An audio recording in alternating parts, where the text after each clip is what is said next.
नमस्कार दर्शक वृंद, स्वागत बा अपने सबके मनमोही न्यूज में। हम मनोज मनमोही।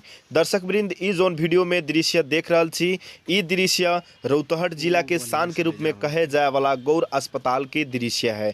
दर्शक वृंद, अपने सबके बता दूं कि बहुत सारा लोग गुनासो करले ई अस्पताल के बारे में। समय पे इलाज न होखले, समय पे काम न होखले, एकरा चलते अपने सब बहुत ही ज़्यादा सामाजिक संजाल में देखले हम कि ई अस्पताल के रेफर अस्पताल भी कहले। वैसने समस्या आज अपने सबके बतावे वाला बाड़ी। उससे पहले अपने सबके बता दूं कि ई अस्पताल के व्यवस्थापन समिति भी है और यही क्षेत्र के पूर्व मंत्री अनिल झा जी है और यही नगर पालिका में पड़े वाला गौर के मेयर अजय गुप्ता जी भी है। और फिर भी देखू ई दृश्य गौर अस्पताल के बगल में रहल टॉयलेट के दृश्य है कैसन है, जो उनकी सार्वजनिक टॉयलेट है।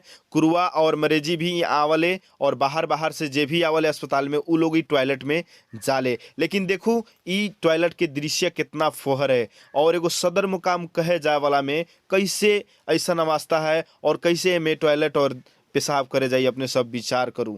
और ऐसा अवस्था का है जबकि स्वास्थ्य में लाखों लाखों रकम आवले और एगो अस्पताल के क्षेत्र में इतना गंदा होना ही कितना दुख के बात है, अपने सब विचार करूं। वैसे ही अपने सबके दिखावे के चाहब इन्हें बगल में कि जहां पानी पिए जाले ओ जगह के अवस्था कैसा नहीं, कल है जहां पानी पिए आवले ओ जगह देखू कितना फोहर लागल है। ई भी सर सफाई काहे न हो रहा है। वैसे ही अपने सबके दिखावे के चाहम कि इन्हें बगल में जौन एगो गेट है में ताला लॉक है, ये भी टॉयलेट एगो कल है, ये भी बंद है।